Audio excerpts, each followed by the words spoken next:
Nós estamos hoje aqui para falar dos mistérios da vida, mas não uma vida qualquer, uma vida ignóbil, mas uma vida de Cristo, uma vida Zoe, uma vida eterna. Vida baseada na obra do nosso Senhor Jesus Cristo, que é como a luz da alvorada, que brilha cada vez mais até ser dia perfeito. Are you ready? No Evangelho de Lucas, capítulo 2, versículos 41 a 49.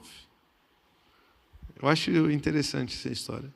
Todos os anos, os pais de Jesus iam a Jerusalém para a festa da Páscoa.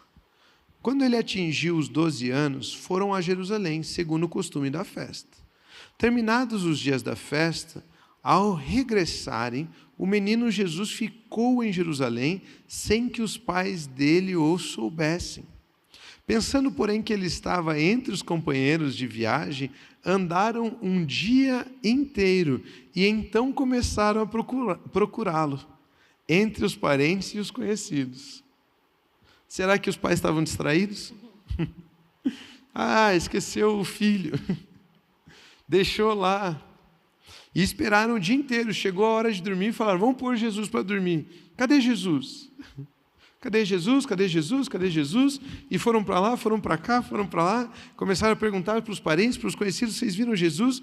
E como não o encontraram, voltaram a Jerusalém à sua procura.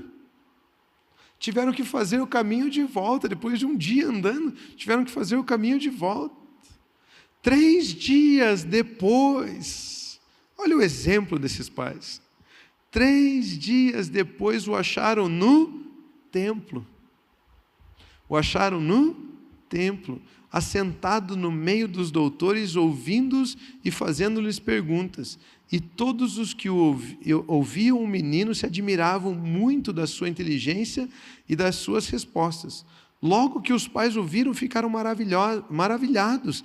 E a sua mãe lhe disse: filho, por que você fez isso conosco? Seu pai e eu estávamos aflitos à sua procura. Ele respondeu: por que me procuravam? Não sabiam que eu tinha que estar na casa de meu pai? Jesus sabia qual era o lugar dele. Jesus tinha o foco de estar na casa do pai. Agora, os seus pais não. Seus pais conheciam o desejo do salmista. Uma coisa eu peço e buscarei: poder estar na casa do Senhor, no templo. Mas os pais de Jesus estavam sem foco, estavam distraídos. Esse texto, ou essa mensagem, quando o salmista diz: uma coisa eu quero e a buscarei, que eu possa estar na casa do Senhor, habitar na casa do Senhor, contemplar o Senhor e desfrutar do templo, da casa do Senhor. Esse é o desejo da humanidade. Como que eu posso habitar na presença de Deus? Essa é a pergunta da humanidade. Mas os pais de Jesus nos mostram, nos revelam que se você estiver distraído com outras coisas, você esquece qual é o caminho para a casa de Deus. Jesus sabia que o lugar dele é na presença. Esse texto diz que se você encontrar Jesus Cristo, você acha a casa do Senhor. Porque eles encontraram Jesus no templo. O salmista queria uma coisa: os pais de Jesus já estavam distraídos. Mas se eles soubessem que aqueles que procuram por Jesus encontram a presença de Deus, eles manteriam o foco no seu filho Jesus. Uma coisa o salmista queria, era poder entrar na casa do Senhor Jesus. Uma coisa ele queria, era poder encontrar o Senhor Jesus. Porque ao encontrar Jesus, nós encontramos a habitação de Deus. Foco. O foco está em Jesus. Para que possamos priorizar a Deus, para que possamos viver a vida com Deus. Ele queria uma coisa só, e Deus está dizendo: existe um lugar para você na minha presença. Existe um lugar para você perto de mim.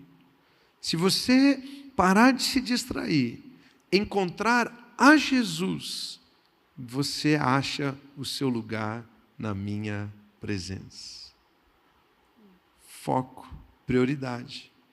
Por isso não importa o que você tenha feito ou vivido ou quão distraído você já andou, existe um lugar para você na casa do Pai.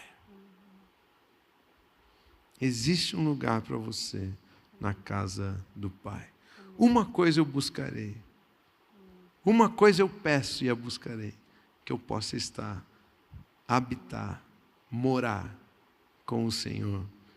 E o caminho para esse lugar chama-se Jesus. Se você encontrar Jesus, você encontra um lugar na presença de Deus. Amém? Mas eu estou falando demais. E eu tô amando. Já foi 2 episódios só eu falando aqui. Acho que uns 3. Amém. Glória a Deus. Não, quando começou ali, Poço e Bartimeu, eu falei, meu Deus, não quero nem falar mais, estou aprendendo muito. É bom que está tudo gravado, vou poder ouvir tudo de novo. Mas, enquanto você falava ali também, só me vinha à mente, eu me lembrava de Mateus 6,33.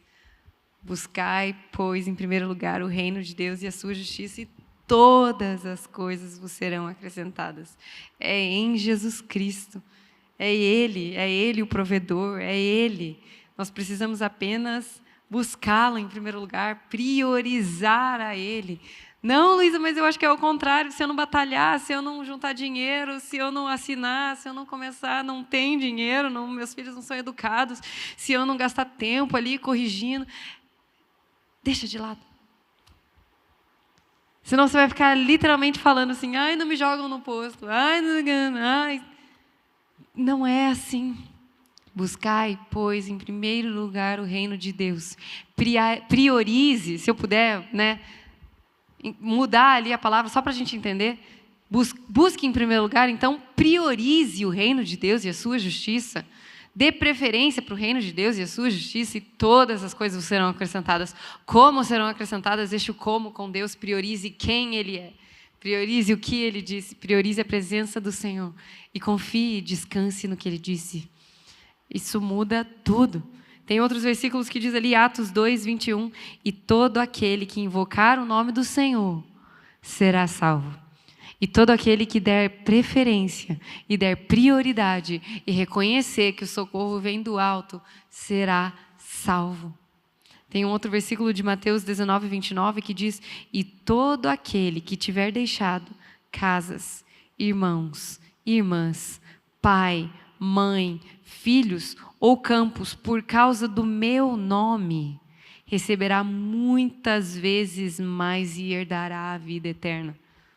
Isso é a palavra de Deus, não é ninguém parafraseando nada, é todo aquele. Mas como que eu deixo casa, como que eu deixo meu irmão, minha irmã, meu pai, minha mãe, meus filhos, meus campos, minha empresa? Como? Simplesmente reconheça não é meu. Essa não é prioridade. Ah, mas a gente não tem que priorizar a família, a gente não tem que priorizar. Priorize o Senhor, Jesus Cristo, e o que Ele te diz. Porque senão a gente fica entrando num assunto do que é moralmente, do que é eticamente correto, né, de entrar, mas a gente não quer entrar nesse assunto, a gente quer dizer, estamos aqui para lembrar que existe um Senhor que um dia nos priorizou. Ele não precisava ter entregue o Filho dele. Eu acho que em todas as temporadas, se você for revisar aí, for maratonar todos os episódios do Gades e temporadas, muito provável você vai encontrar isso. Jesus Cristo não precisava ter vindo. Deus não precisava. Ele escolheu enviar. Por amor Ele enviou. Ele priorizou. Ele poderia ter falado, deixa eu resolver outras questões celestiais aqui e deixa eles lá. Não, Ele parou tudo e enviou. Porque Deus amou o mundo de tal maneira que Ele enviou, que Ele deu o seu único Filho para que pudéssemos ter vida eterna. Para que todo aquele que nele crê, para que todo aquele que der prioridade, para que todo aquele que preferir, para que todo aquele que reconhecer que somente Ele pode nos dar vida eterna, receba a vida eterna. Aqui termina então o versículo 29, receberá muitas vezes mais. e herdará a vida eterna. Não é algo que a gente consegue produzir nas nossas próprias forças.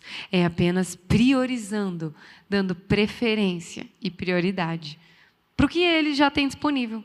E isso literalmente se abre e a gente recebe.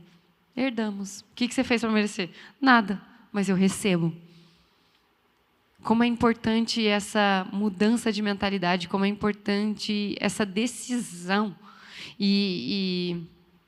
Consequentemente, a partir do momento que você prioriza algumas coisas, você deixa outras de lado. E está tudo bem, porque você está colocando e mostrando, né, para Deus, para você mesmo e para o mundo, qual é a sua prioridade. E uma coisa que você comentou lá nos primeiros episódios dessa temporada também, mas que eu anotei aqui, é algo que a palavra de Deus nos fala muito a respeito de priorizar os outros e não a nós mesmos. Olha só o que diz Romanos 12, versículo 10. Dediquem-se uns aos outros com amor fraternal. Prefiram dar honra aos outros mais do que a vocês. Tem uma outra versão que diz assim: prefira dar sempre preferência aos outros do que a você mesmo. E isso vai 1000% de contramão ao mundo. Eu quero passar. Eu quero ganhar, eu quero. Tanto faz, quem é essa pessoa? De onde ela apareceu? Eu estou aqui há um tempão. Né? E às vezes, se você pensa numa fila, você está ali na fila, tal, alguma coisa acontecendo, de repente vem a pessoa, pega ali, eu estou aqui há 3 horas nessa fila, você vai entrar. A gente não quer, o ser humano não quer priorizar, não quer dar a preferência para outra pessoa. Por quê? Porque não, porque eu vou sair perdendo. E quem é que te disse que não dar preferência para o outro você está perdendo? Porque você perdeu 10 minutos? Porque alguma coisa aconteceu? A gente tem uma visão muito limitada das coisas que acontecem aqui. Existe um Deus que nos ensina e que nos orienta que nós não devemos ser focados naquilo que a gente toca, naquilo que a gente sente, mas aquilo, como o Rômulo falou há alguns episódios atrás, nós precisamos ter Cristo Jesus como alvo. Independente do que está passando aqui, é Cristo Jesus. Se é uma orientação divina que o Senhor deixou para mim, que eu devo dedicar uns aos outros com amor fraternal, que eu devo dar honra, que eu devo dar preferência aos outros, talvez eu não entenda, mas eu vou fazer isso. E depois eu fui pesquisar ali no grego, essa palavra preferir, preferência, é progeomai, e significa ir adiante e mostrar o caminho, ir à frente e conduzir. Aí eu falei, nossa Deus, que? Como assim eu dou preferência eu conduzindo? Porque através dessa atitude de estar dando preferência, eu mostro que eu estou literalmente servindo. E a pessoa naquela hora está achando que ela está ganhando mesmo. Deixa que pense que está ganhando. Nossa, mandei bem, passei na frente, todo mundo aí, ficou horas na fila, acabei de chegar, ganhei na frente de todo mundo. Tá tudo bem, não estou aqui para te provar nada. Mas não, eu dou preferência para você. Eu escolho te servir. E esse foi mais um episódio de Gades. Graças a Deus é sexta-feira. Agradecemos a sua presença. Obrigada por nos acompanhar. E compartilhe esse episódio com o maior número possível de pessoas para que essa mensagem, o Evangelho de Jesus Cristo, vá ainda mais longe. Continue abençoado.